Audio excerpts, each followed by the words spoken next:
Now, what is it that the passionate dance, the Argentinian tango, the healthy eating plan, the Mediterranean diet, and the coffee culture in Vienna have in common? They've all got UNESCO World Intangible Heritage status. Now the alpine art of yodeling could be joining them. That is, if the Swiss government has its way. Originally, the World Heritage List was reserved for buildings, monuments and sites of natural beauty. But around 10 years ago, intangible heritage, which focuses on traditions, was added. Joining us now, Professor Nick Groom, an intangible cultural heritage specialist, which is quite hard to say, at Exeter University. He's in our lead studio this morning. Yodeler Lynne Butler is here with us on the sofa. Morning. Morning. Good morning. How are you? Very well. Just for those people who haven't heard serious yodeling, which is your art form you do, could you give us just a little bit of yodeling? That's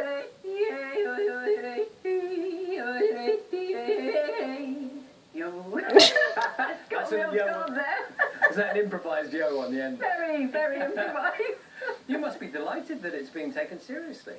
Well, it is a traditional form of, it is an art, and it would be sad to see it not be kept, and, you know, I think it's a good idea to actually, I like the idea personally, because it would be a shame if it died out, and if it's got this status, you know, then more people might try and learn it themselves. Yeah. I mean, I do try and teach it, but it'd be nice if everybody had a go at yodeling. I think it's fun.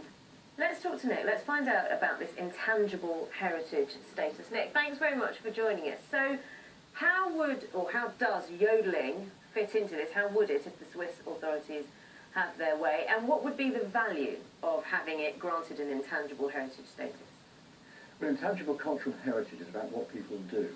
We're very good at preserving stuff, things in museums and galleries, buildings and monuments and so forth.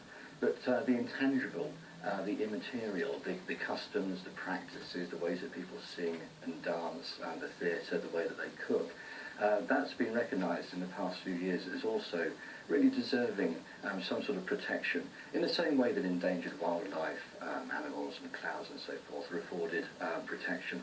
This is a way of really preserving the practices and the memories and passing them on to the next generation. Well, Lynne, what is this? Why did people start yodeling in the first place? Where does it come from? Well, I think from what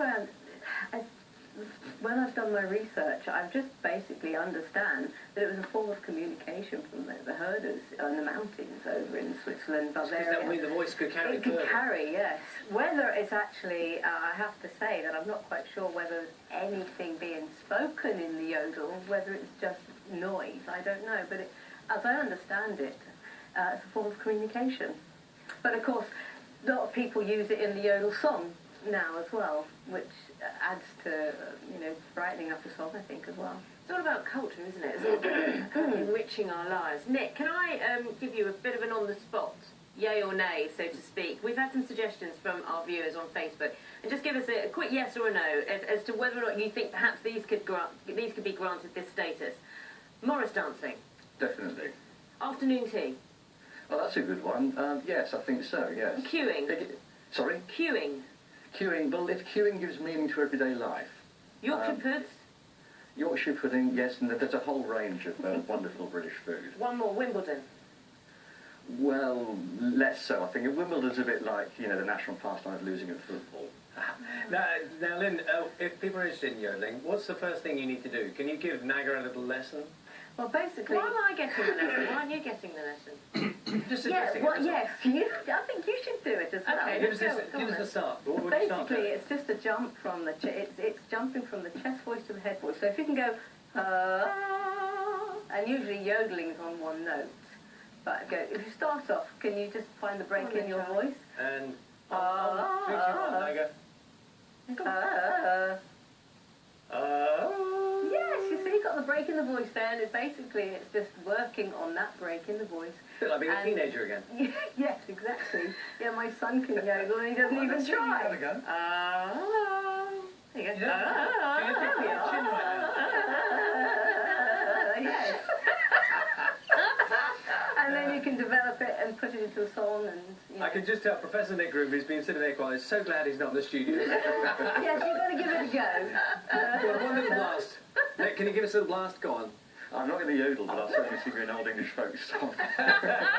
Thank you very much for your time this morning. Thank you. So much, Lynne. Thank you. Pleasure. You're very welcome. Thank you. Good luck with the yodeling. Thank you for teaching us. That is all from us for today. Hope you've enjoyed it. We have Roger and Steph will be with you from 6 tomorrow.